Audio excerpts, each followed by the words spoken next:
Years after our breakup, I ran into my wealthy ex-girlfriend in an elevator. The moment she saw the child in my arms, she panicked in a way I'd never seen before. But my mind flashed back to the night she attended a gala on the arm of a famous singer, the two of them laughing intimately. Back then, my own insecurity had sent me running. I disappeared without a word, not even a proper breakup. Snapping back to the present, I started to walk away, but she blocked my path, her eyes red. "Don't avoid me," she pleaded. "Just say it. Say you miss me. Say you can't let me go. Say you'll only ever love me. Just say the words and I'll give you anything. I can even be a stepmother to your child." Today was my sister's birthday, and she'd called me back from overseas for it. I walked into the elevator holding my niece, making her giggle, completely oblivious to anyone else inside. "Wow, that lady is so pretty. Is she a big star?" my little niece asked, her eyes wide with wonder. I instinctively turned to look at the giant poster plastered on the elevator wall. In that instant, I froze. It was her, Chloe Sterling. After all these years,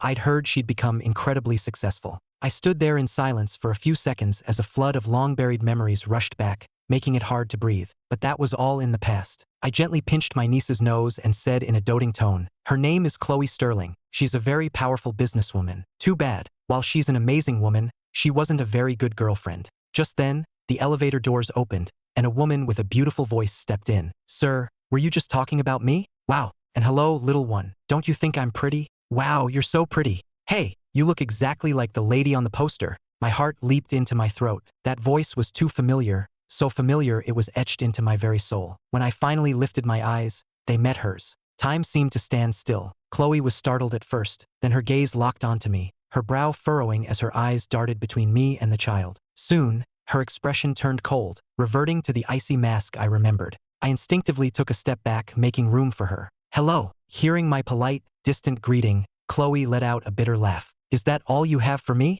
Just hello?" Thankfully, the elevator soon stopped at my floor. I clutched my niece tighter and made a dash for the door. "Wait," she called out, following me. "Can I ask you a question? Is this your child?" "Nope, he's my uncle," my niece piped up. "Isn't he handsome? He's not married yet, he's a single Pringle." "Hush, don't say silly things," I quickly told her. I could feel Chloe's gaze intensify, but I didn't look back. I just kept walking. I didn't know why, after all these years, seeing her again would hurt so much. The birthday party was lively, with everyone playing games, but I slipped away to the balcony for some air. I lit a cigarette, took a deep drag, and watched the smoke rings curl into the air, seeing my past life in them. These past few years, I'd lived in moldy basements and rummaged through foul-smelling trash cans. But I had gritted my teeth and survived the hardest times. Still, the inferiority complex buried in my bones was like a brand, something that could never be erased. Suddenly, I heard footsteps behind me. I turned my head and saw Chloe. She was wearing a black evening gown, her aura so striking and elegant it made you afraid to get close.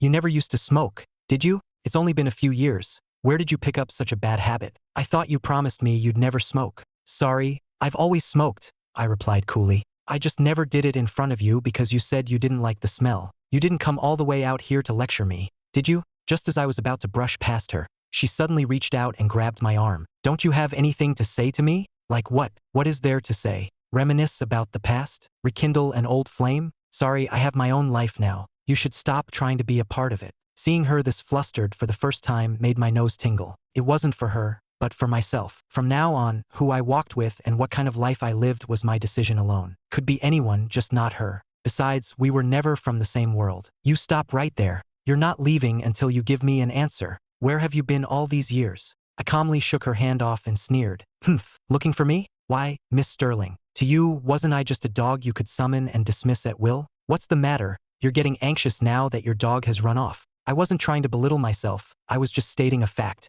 Chloe fell silent. Her gaze was so sharp it felt like it could pierce my skin, see into the moldy corners of my heart, and expose the fact that I still loved her. "Ethan Miller, you're a bastard. How dare you just vanish without a single word?" Chloe and I met in college. Back then, I was scraping by on a monthly allowance of just over $1,000, while she was already financially independent. She covered almost all our expenses when we were dating. While other students were stressing about failing classes, I was trailing behind her, seeing the wonders of the world. A single night of partying in New York City could cost more than I could save in a whole year. For me, it all felt like a beautiful dream I was bound to wake up from. There was an insurmountable class divide between us. I could only be a fleeting firework in her life's journey. We couldn't be like a normal couple. She was always busy, and a message from me might go unanswered for hours. This constant feeling of insecurity was torture. Even when we went out, her friends never bothered to remember my name. In their eyes, I was just an accessory, a temporary guest who could be easily replaced. Until that one time, I knew she was attending an event and happened to be nearby, so I went to sneak a peek. That single glance was the final straw. In the spotlight, she walked the red carpet on the arm of that famous singer. She looked perfect, her custom gown accentuating her figure and grace. They looked so sweet, laughing arm in arm, like a match made in heaven. I stood in the shadows watching them, feeling both calm and completely broken. That was a world I could never touch. It was time for me to wake up. The wind was cold that night. I left the apartment she had bought for me, with no breakup and no goodbye. I snapped my SIM card, deleted all my social media, and completely erased myself from her world. I took a deep breath, forcing myself out of the memory and back to the present, looking at the teary-eyed Chloe before me. "Miss Sterling, please have some self-respect." I admit, seeing her still made my heart race, but it wasn't love anymore, just a deeply buried instinct. Now, I weigh the pros and cons of every situation. Her persistence was likely born from a sense of indignation. Someone like her, born at the finish line, couldn't stomach being dumped by a poor kid. I was her unforgettable first love, the one that got away. But that kind of love was too heavy a burden, and I wasn't worthy of it. I pried her hand off mine again and gave a bitter laugh. "Heh, I'm sorry I left so abruptly back then, but I can tell you clearly now, Chloe, there's no future for us together. The past you can't let go of means nothing to me anymore. We've long been worlds apart. I hope you take care of yourself." With that, I turned to leave without another moment's hesitation. But Chloe didn't seem to understand. Before I had taken more than a few steps, she rushed forward, grabbed me, and pulled me into the nearby stairwell. "Miss Sterling, compose yourself. Let me go." "No, I've already lost you once. This time, I don't care what you say, I'm never letting go." Before I could even process it, Chloe pressed herself against me and kissed me. My eyes shot open, my heart hammering against my ribs. I was frozen, completely at a loss. After a long moment, she buried her head in my shoulder, her arms wrapped tightly around my waist, her body trembling. Then, I felt a warm wetness spreading on my shoulder. She was crying. In the quiet stairwell, I could hear Chloe's suppressed sobs. "Are you done playing? You've been hiding from me for so many years. Can you please come back now?" In that heavy silence, it dawned on me that the seemingly carefree Chloe had feelings too. At the end of the day, she was just a person. Maybe she was just bitter about being abandoned, but what was the point? She'd had a string of successful men by her side over the years, so why couldn't she just let go of the past and let go of me? I hardened my heart and gently but firmly pushed her away. "I told you, it's impossible between us." I saw panic in her eyes, followed by the light dimming from her once bright gaze. She was disappointed. Not daring to give her another chance to speak, I turned and walked away without looking back. I ran right into my sister, who was looking for me. "What's wrong? Are you not used to these kinds of parties? Why the long face?" "It's nothing, it was just getting stuffy inside, so I came out for some air." "Come on, let's go back for the cake cutting." "Is that so? Lily said you met a really pretty lady. Do you know her?" "Yeah, I know her. She was my girlfriend in college." "An ex." My sister, having been through it all, patted my shoulder and told me that as long as I was happy, it didn't matter if I never got married. I smiled at her, a warmth spreading through my chest. A few days later, my assistant, Leo, came to me with a gossipy look on his face. "Mr. Miller, there's a woman outside who's asking for you by name. She's gorgeous, has a really powerful vibe. Should I let her in?" "What's her name?" "She didn't say, just that she knows you well and insists on seeing you." I glanced at the time, frowned, but finally nodded. "Have her wait for me in the conference room." After I finished up some urgent work and pushed open the conference room door, I understood why she had been so insistent. It was Chloe. When she saw me enter, her beautiful eyes flickered, and her lips parted but no sound came out. I was speechless. Does this woman not understand plain English? "Ethan, don't go," she said urgently as she saw me turn to leave. I sighed and sat down across from her. "CEO Sterling, you're certainly efficient, tracking down my studio so quickly," I said with a cool jab. "I'll give you 1 minute. State your business." Chloe's eyelashes trembled. She took a deep breath to compose herself. "Ethan, I'm here today to commission your services. I heard you're a renowned jewelry designer, so I have a big project for you. I need you to design a diamond ring for me." Hearing this, I raised an eyebrow, my interest piqued.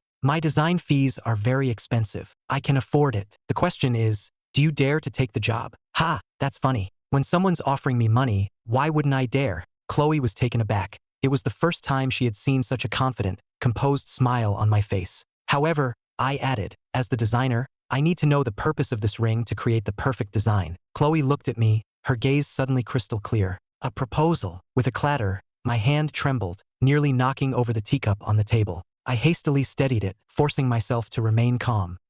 "Congratulations. Did I hear that right? Proposal? Who was she proposing to? That singer she was on the red carpet with, or some other wealthy heir? Wait, Ethan, get a grip. Why are you feeling so sour? Why do you care so much? Why are you so flustered? Haven't you moved on? Ethan, what's wrong? Is this too difficult for you? If you can't do it, just say so. I won't force you. She seemed to see through my feigned composure, transforming back into the queen who controlled everything. It's not difficult at all. It's simple. You can coordinate with my assistant for the follow-up. Now, if you'll excuse me. Stop. No need to bother anyone else. I'll work with you directly. The person I'm proposing to is very stubborn, and if he's not satisfied, I wouldn't dare risk his displeasure. Are you questioning my professional ability? Not at all, Mr. Miller. Surely you wouldn't refuse to help with such a small matter. Fine, you win. As I reluctantly took out my phone to add her on iMessage, she couldn't hide the triumphant smirk on her face, a look of pure satisfaction. Surprisingly, Chloe seemed to have changed. She didn't send any harassing messages.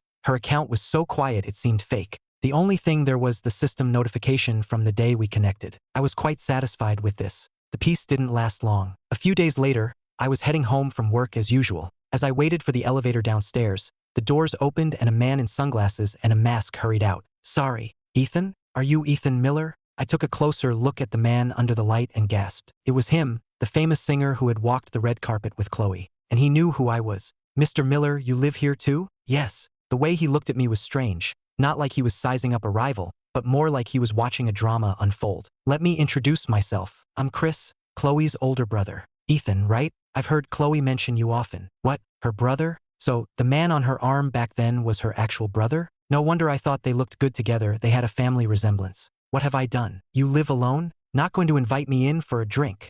Yes, I'm alone. No problem. Please come in. I don't have any tea, just bottled water. Is Fiji okay? I'm fine with anything as long as it's wet. His eyes darted between me and the apartment, making me extremely uncomfortable. Aren't you curious how I know who you are? We've never met before, have we? Did he even need to ask? It obviously had to do with Chloe. It was only after you disappeared that I learned about you. My sister went crazy, searching the entire world for any news of you, turning over every stone, but she found nothing. She told me that if you were no longer in this world, she wouldn't know how to face the future alone. She searched for you for a whole year. I watched her go from hopeful to hopeless, sinking deeper into depression. When I broke down her apartment door, I found her lying on the floor, silent and motionless. Chloe, I swore to God that day, if I ever got my hands on you, I would skin you alive. You bastard. I never imagined that the first thing Chloe would say when she woke up was to ask me in despair, Chris, why did you save me? My mind went blank, and my legs gave out, sending me collapsing to the floor. Chloe, she had tried to kill herself over me. What had I done? The image of Chloe, lying alone in a cold bathtub, ready to give up everything for me, made my entire body tremble violently. Chris looked at me and continued, you should be grateful that you can still cry. You should also be ashamed for the rest of your life. You're the one who pushed away a woman who loved you so deeply, a woman who was willing to die for you. I'm sorry, Mr. Sterling. I honestly didn't know. You certainly are sorry. Chris suddenly lunged forward, grabbing my collar. Sigh, but I guess it's not all your fault. That foolish girl is just too stubborn. Don't be fooled by her cold exterior. She loves you more than she loves herself. I just hope you'll act like a man and clear up the misunderstandings from the past. If you don't remove this thorn, she'll never be okay. The moment the door closed, I completely broke down. I lay on the cold floor and sobbed, a tidal wave of guilt washing over me. It turned out I was the executioner. I spent that weekend in a daze. I'd open my iMessage chat with Chloe, type a sentence, and then delete it. That order for a proposal ring now seemed like the ultimate irony. Just then, my old classmate Alex organized a get-together and invited me to a bar. Amidst the deafening music, I sat in a corner, nursing my drink and drinking alone. People around me were chatting, but I couldn't bring myself to join in. Hey, who would have believed it? Our untouchable campus queen, Chloe Sterling, turned out to be such a devoted lover. Tell me about it. When I heard the stories back then, my jaw nearly hit the floor. After they clinked glasses, I downed my drink in one go without a word. Slow down, Alex advised. Back then, I always thought she was just playing with you, had you completely wrapped around her finger. It didn't seem like she loved you, but then again, she did fulfill all the duties of a girlfriend. Hey, actually, right after you left, Chloe came looking for me, another classmate said. My hand holding the glass froze. She was like a walking corpse back then, no light in her eyes, completely haggard. Man, I was so mad at you. I insisted I didn't know anything. Looking back, I almost became an accomplice to her death. That's why I haven't dared to see her all these years. I'm too ashamed. All right, let's not talk about the sad stuff. We're here to have fun tonight. Come on, drink up. I didn't say anything, just mechanically raised my glass and poured the alcohol down my throat, my heart twisting in agony. The alcohol couldn't numb the pain, it only made the guilt sharper. I had hurt her. Forget it, I'm heading out. You guys have fun. Hey, Ethan, the night's just getting started. Ethan, you're drunk. Let me take you home. The speaker was Sarah, a classmate from our high school. Ever since she found out I was back in the country, she had been subtly trying to get information about me. Thanks, but don't worry about it. I can just get an Uber. Later, Alex secretly told me that Sarah had a crush on me since high school, but I had been completely oblivious back then. Come on, Ethan, you're already swaying. We can't let you go alone. Just let Sarah drive you. Yeah, we're just looking out for you. Don't refuse. It's no problem. I'm heading that way anyway. It's not safe for you to take an Uber in your condition. Surely you trust me more than a random driver, right? With her putting it like that, it would have been rude to refuse again. My place is close by. Thanks for going out of your way to drop me off so late. I appreciate it. I only found out later that it wasn't on her way at all. She had driven across half the city just for this chance to be alone with me. No problem, she said, suddenly flustered. So, as we approached my building's entrance, she stammered, unable to get her words out. What is it you want to say? I stopped and looked at her quietly. Her face instantly turned bright red. Tomorrow's Saturday. Are you free? I was wondering if I could take you out to dinner. Her voice grew quieter and quieter, and she lowered her head, unable to look at me. I'm sorry, I probably have to work this weekend, I said, gently turning her down. I didn't want to give her false hope, especially not now, when my mind was a complete mess. Maybe some other time. Oh, I see. That's okay, I understand. You just got back not long ago. If you ever have some free time, Sarah, I'm really sorry, but I'm not looking for a relationship right now. Maybe you should stop focusing on me. There's really no need to waste your time. In reality, she was just like me, knowing it was impossible but still offering up a burning heart, naively hoping to melt an iceberg. Unfortunately, you can't build a relationship on gratitude. It's getting late. You should get home and rest. I gave her a slight nod and turned towards the building. Ethan, she called out from behind me. I won't give up. I haven't given up for all these years, and I won't back down just because of what you said. I'll wait for the day you finally see me. As if afraid of another rejection, she turned and ran off into the night. I watched her retreating figure and sighed helplessly. The moment the elevator doors opened, the pungent smell of alcohol hit me, making me cough. I instinctively covered my nose and looked up, and I froze. It was Chloe. She was sitting on the cold tiles right outside my door, surrounded by empty liquor bottles. Her hair was a mess, her makeup was smudged, and she looked utterly wretched. I frowned at the mess on the floor. How much did you drink? She slowly lifted her head, and her once cool eyes were now filled with hurt, tears welling up. Her pitiful appearance was a direct hit to my heart, making it clench painfully. Who was that woman who dropped you off? Are you two together now? As she spoke, I could almost hear her heart breaking. Even though tears blurred her vision, she forced her eyes open, trying to read my expression. I had no intention of explaining, but she was stubbornly waiting for an answer. She and I are just old classmates. Nothing more. You're drunk, and the floor is cold. Let me take you home. Let go of me, she yelled, shaking my hand off. Why? Ethan, what am I to you? Are you happy seeing me like this? So miserable? Does it feel satisfying? Chloe grabbed a bottle, raising it as if to smash it over me. Her hand trembled in midair for a long time before she finally dropped it limply, tossing the bottle aside. After crying for several minutes, she staggered to her feet, walked straight into the elevator without another glance at me. The elevator doors slowly closed, and I stood there, frozen, until she was completely gone. I wanted to tell you, I can't forget you either, but she left too quickly to hear it or to listen. To be honest, I'm a coward. That inferiority complex is etched into my bones. After all these years, she's a queen, and what right do I have to ask for a second chance? Chloe, do you even know who I am? I'm the ex-boyfriend who almost got you killed. Damn it, I'm such a bastard. Blood suddenly gushed from my nose, dripping onto the cold floor. I stood there, staring at the puddle of blood, my mind drifting back to a long time ago. It was my 23rd birthday. In front of thousands of students and teachers, Chloe stood in the spotlight, holding a bouquet of flowers, and confessed her love for me. Even now, remembering her promise makes me smile. For the rest of my life, no matter what happens, I, Chloe Sterling, will only love Ethan Miller. She hugged me so tightly it felt like she was trying to merge us into one. On countless nights when I woke from a nightmare, she would gently pull me into her arms and whisper, "It's okay, I'm here. I'll protect you. I won't let the monsters from your dreams take you away." Hearing her say that always made me smile sweetly, and I'd fall back asleep peacefully in her warm embrace. After we broke up, when I'd reach out in the night and feel only cold emptiness, I realized those moments were just dreams born from how much I missed her. But what could I do? I'm a coward. I didn't dare tell her how much I missed her. I was selfish too. Even when I was abroad, so broke I was close to begging, I didn't dare come back. I was afraid of hearing news of her wedding. I quietly got up to get a glass of water when my phone on the table suddenly buzzed. After a moment's hesitation, I answered the call. Hello? Oh, he answered. Hello? Is this Ethan? I'm a friend of Chloe's. Thank God. Is something wrong? You have to come quick. I don't know what set Chloe off, but she called us out and just started chugging drinks. We couldn't stop her. She's had more than a dozen bottles and is completely passed out. Her phone screen is still on,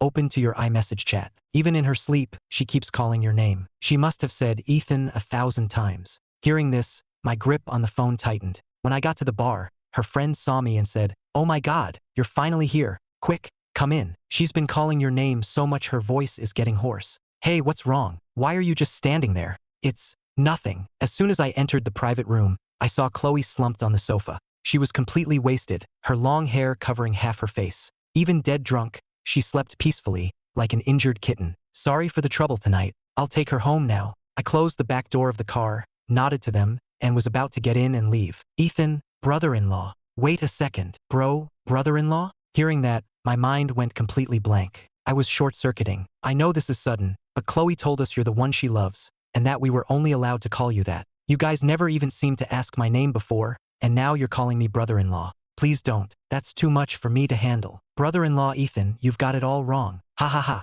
We didn't need to ask your name. Chloe talked about you constantly. Every other word was Ethan. Ethan this, Ethan that, ha ha ha. She loved you so much. She'd even planned out the names of your future children. Ha ha ha. Honestly, we didn't ask because our ears were already ringing with your name. Ha ha ha. So, that's how it was? Chloe specifically told us back then. She knew you were sensitive and told us not to pay too much attention to you, afraid it would scare you off or make you uncomfortable. Actually, we all really liked you, because every time Chloe mentioned you, she had this goofy, happy smile on her face. After you suddenly left, we never saw that smile again. We can swear, Chloe has been single all these years. That singer is her actual brother. In our hearts, you've always been the only brother-in-law we've ever acknowledged. Brother-in-law Ethan, Chloe has been so unhappy these past few years. It hurt us to watch. Anyway, you can ask her the rest yourself when she sobers up. Listening to their jumbled explanations, the heavy stone that had been weighing on my heart for years seemed to crumble into dust and blow away. I let out a long sigh, feeling a lightness I hadn't felt in ages. Thank you for telling me all this. I'm sorry for the trouble tonight. I'll take care of her from here. It was only at this moment that I realized how well she had protected the fragile, insecure version of me. They had accepted me long ago, considered me one of them. I couldn't help but laugh at myself, and I mentally slapped myself across the face again. Ethan, oh Ethan, you really are an idiot. Chloe, why did you protect me so well? What else have you been hiding from me? As we neared my place, Chloe woke up. Seeing me behind the wheel, she didn't say a word, just leaned quietly against the seat. She could only half-heartedly nestle into my arms, letting me support her. As the elevator ascended, she buried her head in my chest, silently listening to my heartbeat. We shared a silent understanding. Can you tell me why you bought the apartment across from mine? I finally asked. I just wanted to be closer to you, even if it was just to catch a glimpse of you when you opened your door. I didn't answer, just helped her to her front door. Seeing my lack of response, she lost the courage to say more. Emboldened by the alcohol, she just pouted at me, her eyes seeming to plead. Are you really going to leave me all alone in this cold apartment? I still didn't speak, just gestured for her to enter her passcode. The door opened. I had just turned to leave when a strong force pushed me into the room. The lights were off, and I could only feel a warm presence slowly approaching me. In the dim, hazy atmosphere, her silhouette enveloped me. Once again, the drunk Chloe had inexplicably tackled me, this time onto her sofa. She pinned me down and I couldn't move. The proximity made me hold my breath, my heart racing. Ethan, I miss you so much. I'm the one who can't live without you. I'm the pathetic one who can't let you go. You're the only one I'll ever love. I waited for you all night, until I saw that woman drop you off. Do you know how jealous I was? I almost went crazy. The person standing by your side should be me. I love you so much. Chloe, I said, holding her tightly and explaining patiently. Sarah did confess her feelings for me, but I told her my heart is already occupied by an irreplaceable woman, and there's no room for anyone else. An irreplaceable woman? Who is it? She asked playfully, though she knew the answer perfectly well. I'm not telling you, I whispered, placing a gentle kiss on her forehead. Humph, you've gotten bold, she murmured, her gaze growing hotter in the dark. After a few seconds of silence, she lifted her head and kissed me again. I gently wrapped my arms around her slender waist, and this time, I took the lead. Chloe, I love you too. I can't suppress how much I've missed you. Let's. Okay. Before I could even finish, she nodded shyly, accepting all the tenderness I offered. The next morning, watching her sleep peacefully, my heart melted completely. I got out of bed quietly, trying not to wake her. After washing up, I headed to the kitchen. Chloe came running out, rubbing her sleepy eyes, her hair a mess, a look of panic on her face. When she saw me, she threw herself into my arms. I thought last night was a dream. I woke up and you weren't there. It scared me to death. Silly girl, it wasn't a dream. I'm here, and I'm not going anywhere. Now go get washed up. I made breakfast, your favorite corn porridge. Hey, it's broad daylight. Behave yourself.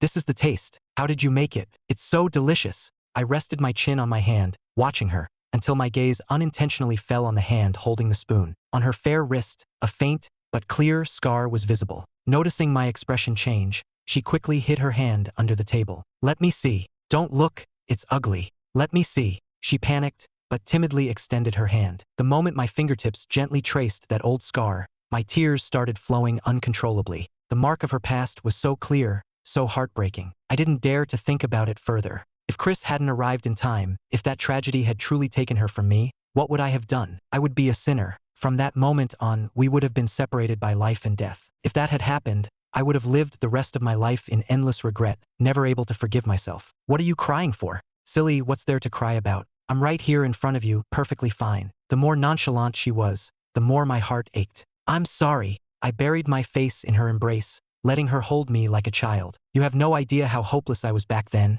and how much I hated you. I hated you for coming into my life, for giving me hope only to snatch it away, for being so cruel as to abandon me. Later, I figured it out. Since I couldn't find you, I would make myself so successful that you couldn't miss me. I worked tirelessly, desperately building my reputation so that if you were still alive, you would see me no matter where you were. I wanted you to know that I was doing well, that I was exceptional. But more than that, I just wanted you to know how much I missed you. I held her tightly, wishing I could fuse her into my very being and never let go. You know, it's always been you for me. I swore I would marry you and become the happiest woman in the world. Her words slowly dismantled my fragile defenses of self-loathing. I'm sorry. You've suffered so much all these years. Okay, stop crying or I'll get mad. Be happy. She wiped away my tears and cupped my face. Ethan, I really hate you for abandoning me, but I'm so pathetic. For the rest of my life, I'm completely and utterly yours. I was too sensitive back then, refusing to communicate because of my insecurities, stubbornly believing only what I saw.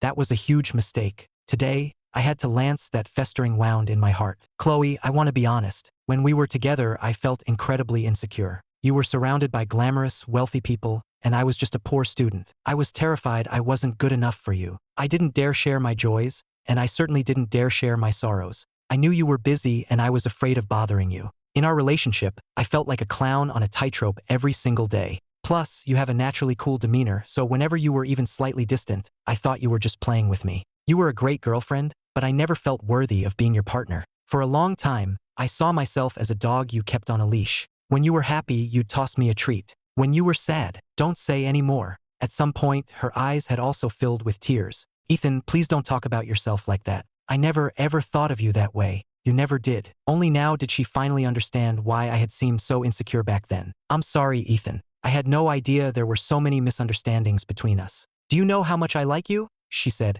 her voice soothing me like a child, bringing a long-lost sense of peace. Actually, the first time we met wasn't at the university. Venmo me $50 and I'll tell you. I'll Venmo you 50,000. I want to hear 1,000 secrets. The first time we met was on a rainy night. My dad was in the hospital and I was rushing to get there. The area was remote and I couldn't get a cab. Just as I was about to run into the downpour, you saw how desperate I was. You didn't say a word, just handed me the only umbrella you had. What about you? It's fine, I live nearby. Before I could even react, you ran off into the pouring rain. The rain was so heavy that night, it soaked you completely, and it left an indelible mark on my heart. I remember thinking, who is this silly boy, willing to get drenched just to give his umbrella to a stranger? So silly. At the time, I thought we'd never cross paths again. But then, I joined that volunteer event, and in a sea of people in red vests, I spotted you immediately. I knew it was a sign from heaven. Ethan, when you thought I was just playing around, the truth is, from the very day we got together, I was already wondering when you would ask me to marry you.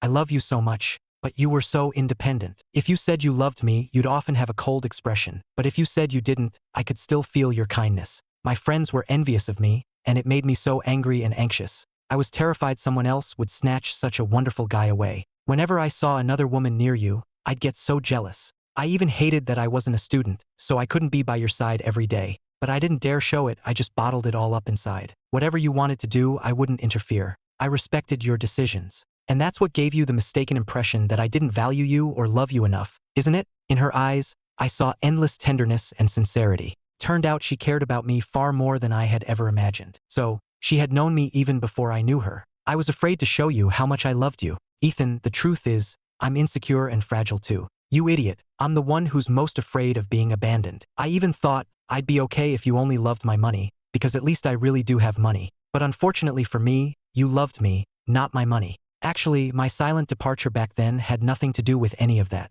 It was because I mistakenly thought Chris was your actual boyfriend. Just because of that? Ethan, are you an idiot? Why didn't you just ask me? Seriously, I was just attending a dinner with my own brother. She looked like she was about to explode, glaring at me before biting down hard on my shoulder. You could have confronted me. I'm not afraid of you throwing a tantrum. I was just afraid of you leaving without a word. I kept wondering if I did something wrong, she said, her voice full of hurt. Ethan, I hate you so much. That night, all the misunderstandings were finally laid bare. I gently carried her back to the bedroom, and looking at her peaceful face, I couldn't resist placing a kiss on her forehead. Good night, my silly girl. After we got back together, Chloe changed. She wanted to be stuck to my side every day, terrified that if she looked away, I'd disappear again. I knew she was incredibly insecure. To be honest, so was I. We were both afraid the other person would vanish again. So this time, we both carefully nurtured our rediscovered love. At night, she would still hold me tightly, as if afraid she'd wake up to find it was all a dream. I will never leave you again, not until the day I die.